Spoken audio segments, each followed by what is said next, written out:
zero momentum reference frame. Why is the center of mass reference frame called the zero momentum reference frame? Because the total momentum of all the objects measured from the center of mass reference frame will be zero. Okay, let's do a problem to consolidate what we discussed so far. A 3 kilogram object is traveling to the right at 5 meters per second. Traveling to the right at 5 meters per second, the velocity is positive. And a second 3 kilogram object is traveling to the left at 2 meters per second. Traveling to the left, the velocity is negative. Always identify the direction and associate the sign positive or negative. A. Find the total kinetic energy of the two blocks in this reference frame. In what reference frame are these velocities measured? These velocities are measured in the lab reference frame where I'm standing. You can see here. Let me see if I can show that to you.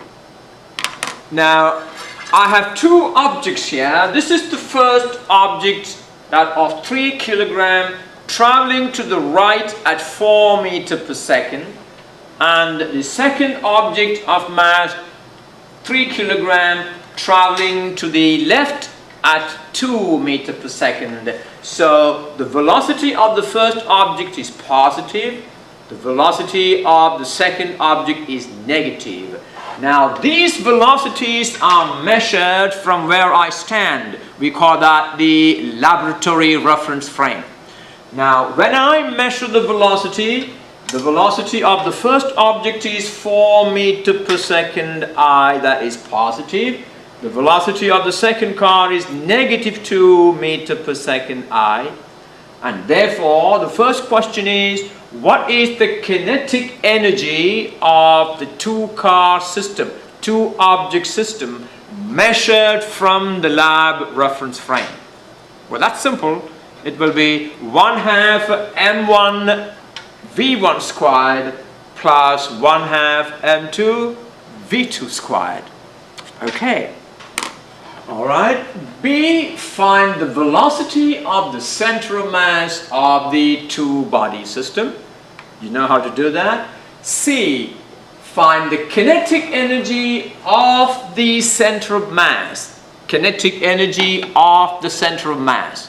What is the mass of the center of mass? The mass of the center of mass is m1 plus m2. And the center of mass is moving with a velocity v center of mass. So you can calculate the kinetic energy of the center of mass. Find the velocities of the two objects relative to the center of mass. Well, you know how to do that. E, find the kinetic energy of motion of the two blocks relative to the center of mass. Find the kinetic energy of the two objects as is measured from the center of mass. Show that your answer in E added to your answer in C equal to your answer in A.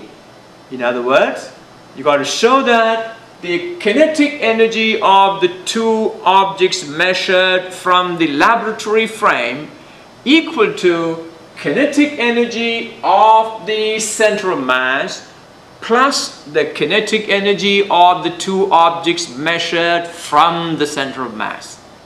That is the question. All right, let's look at the data. M1 equal to 3 kilogram, V1 equal to 5 meter per second I, M2 equal to 3 kilogram, V2 equal to negative 2 meter per second I. Moving to the left. So in A, the kinetic energy of these two objects measured from the lab reference frame is 1/2 m1 v1 squared plus 1/2 m2 v2 squared. Use all the given values and that gives you 43.5 joules. So this 43.5 joules is the kinetic energy of the two objects measured from the laboratory reference frame. Alright, would you remember this value? We need to remember this because to do the last part. B. What is the central velocity of the center of mass? The velocity of the center of mass is m1 v1 plus m2 v2 divided by m1 plus m2. Again, use the values. m1 v1 is 3 times 5 plus m2 v2 is 3 times negative 2 divided by 3 plus 3, and that will be, what does that give you? That will be 15 minus 6. 15 minus 6 is 9. Is that 9? 9 divided by 6, which is 3 over 2 meter per second. The velocity of the center of mass is 3 over 2 meter per second. We answered part B. C. Find the kinetic energy of the center of mass. Well, we know the velocity of the center of mass. We know the mass of the center of mass. That will be m1 plus m2. So, let's now find the kinetic energy of the center of mass. Kinetic energy of the center of mass is 1/2 m1 plus m2 v center of mass squared, and that will be 1/2 3 plus 3. The velocity of the center of mass is 3 over 2, so 1/2 total mass times velocity of the center of mass squared. That gives you 27 over 4 joules.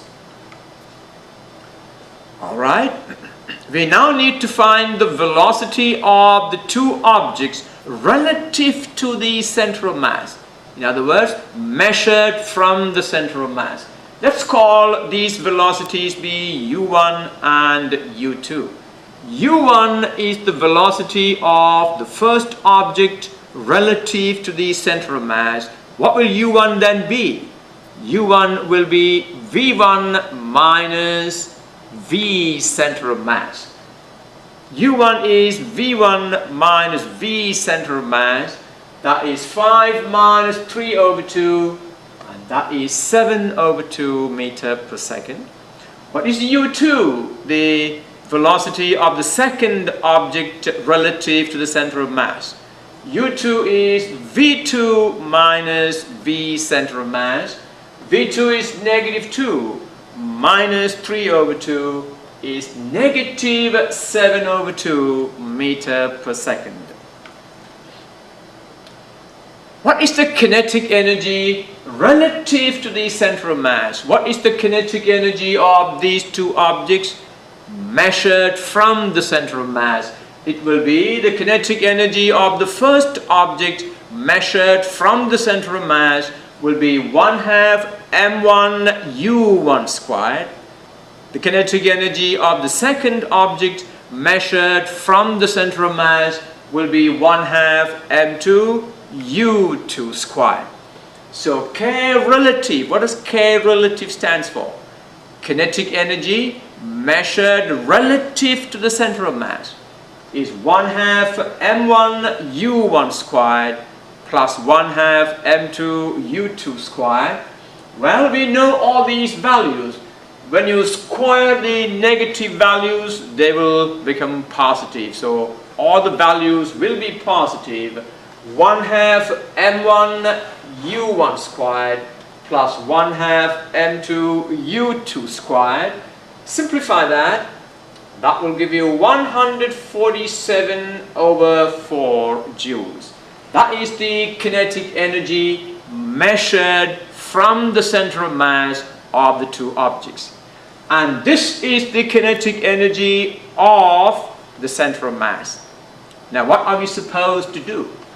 We are supposed to show that adding the kinetic energy of the center of mass to the kinetic energy of the two objects measured from the center of mass equal to the kinetic energy of the two objects that we measured from the laboratory reference frame. Now that value is 43.5.